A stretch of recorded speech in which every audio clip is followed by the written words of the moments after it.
Olá, sejam bem-vindos a mais um conteúdo que chega aqui ao nosso canal. E atendendo ao resultado da enquete aberta lá na nossa aba Comunidade, eu trago o nosso primeiro simulado dedicado à disciplina de Direito Constitucional. Então, neste vídeo, vamos fazer a leitura e resolução detalhada de 6 questões. E como é que funciona, professor? A questão vai surgir na tela, você vai apertar pause, vai ler, responder e depois você volta para cá, para a correção, para a explicação. Então, nosso primeiro desafio vem com a banca FGV e envolve o item Princípios Fundamentais da República. O artigo 3º da Constituição Federal dispõe sobre os objetivos fundamentais da República Federativa do Brasil. Ok? Pergunta sobre objetivos fundamentais. Nesse contexto, é correto afirmar que cabe ao Estado promover o bem de todos, sem preconceitos de origem, raça, sexo, cor, idade e quaisquer outras formas de discriminação.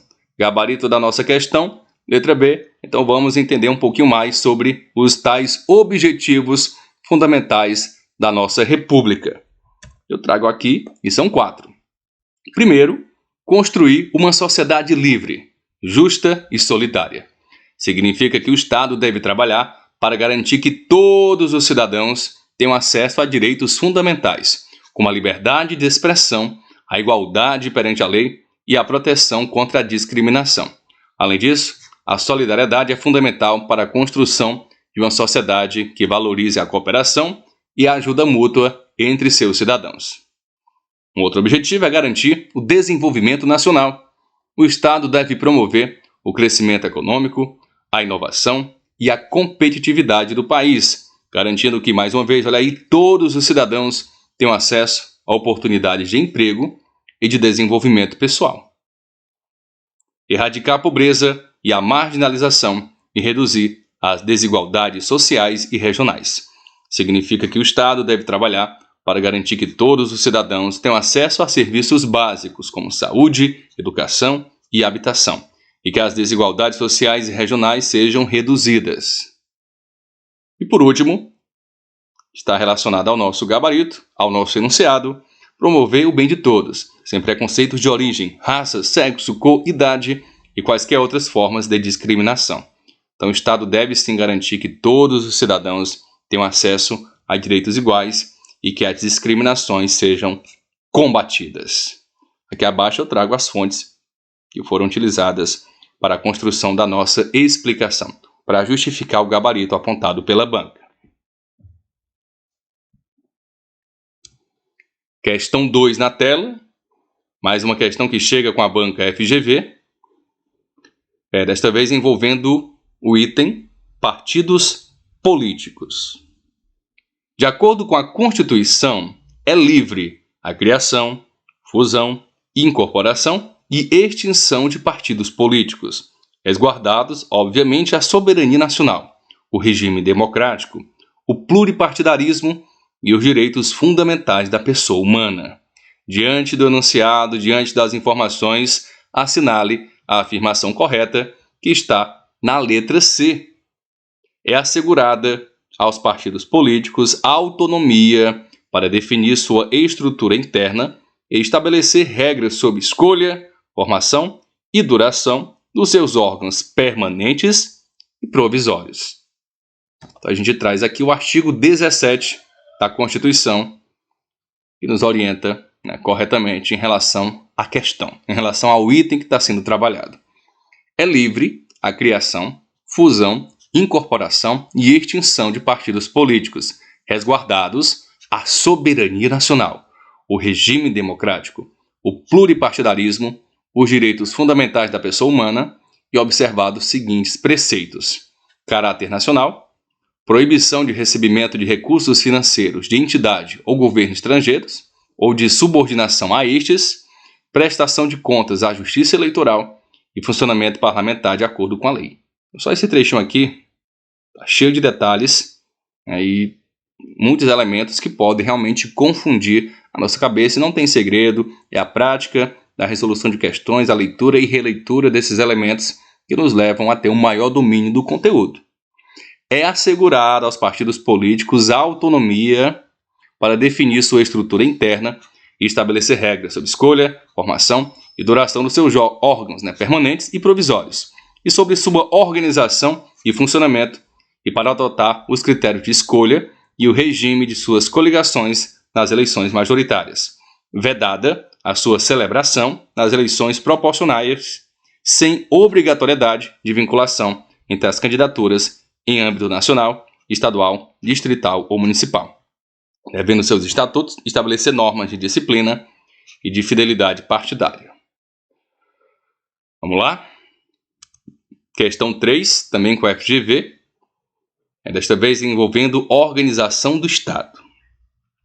Os crimes de responsabilidade são infrações político-administrativas praticadas por agentes públicos.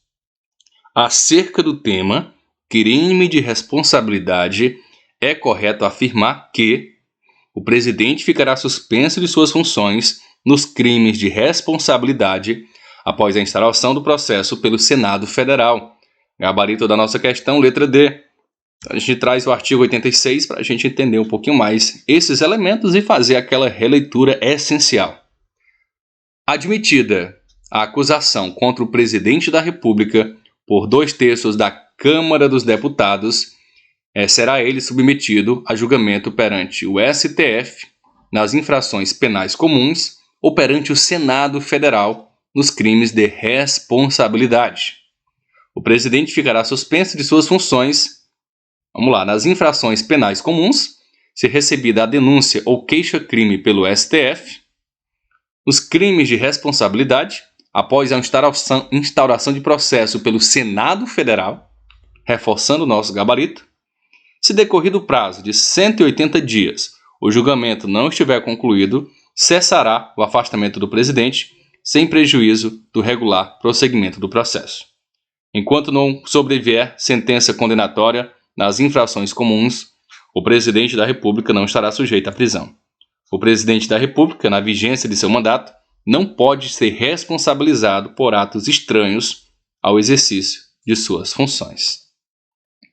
Então, lembrando que se você ainda não é inscrito no canal, se inscreva, é rápido, não custa nada para você, é mais para a gente e para o nosso trabalho, essa sua ajuda é realmente muito importante. Você também pode ajudar enviando aí um Pix de qualquer valor também será importante para ajudar esse tipo de conteúdo chegar cada vez mais a mais pessoas pelo Brasil e o principal, de maneira gratuita. Então vamos à resolução das nossas últimas 3 questões. Banca Fundatec, questão que envolve direitos individuais. Maria teve negado no âmbito administrativo o acesso a informações relativas à sua pessoa, constantes de registros ou bancos de dados de entidade pública estadual. O instrumento processual previsto na Constituição Federal para Maria assegurar o conhecimento das referidas informações é o chamado habeas data. Gabarito da nossa questão, letra A. O habeas data é um instrumento processual previsto na Constituição Federal que permite ao indivíduo solicitar ao Poder Judiciário que sejam fornecidas informações relativas à sua pessoa, constantes em registros ou bancos de dados de entidade pública estadual.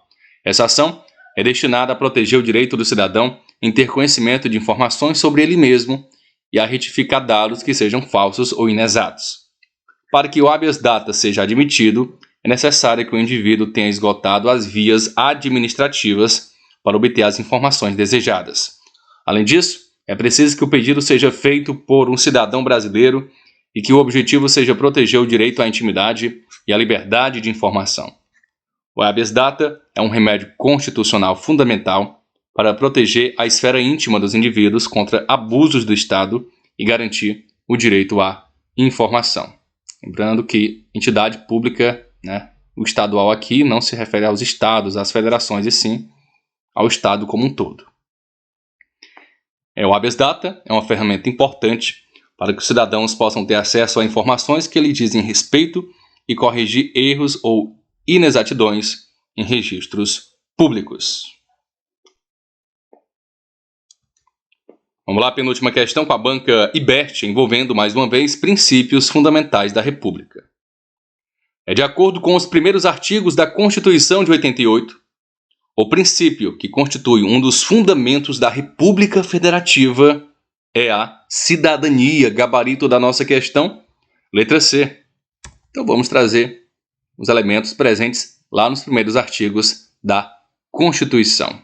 Então, princípio, soberania, refere-se à autoridade suprema do Estado, que possui total independência e autonomia para tomar decisões internas e externas, sem interferência de outros países. Temos também o princípio da cidadania. É o conjunto de direitos e deveres pelo qual o cidadão está sujeito em sua relação com a sociedade e com o Estado. Inclui a participação política, o direito ao voto e o acesso a serviços públicos. Dignidade à pessoa humana. Esse princípio assegura que todos os indivíduos devem ser tratados e protegidos contra abusos, garantindo condições mínimas para uma vida digna.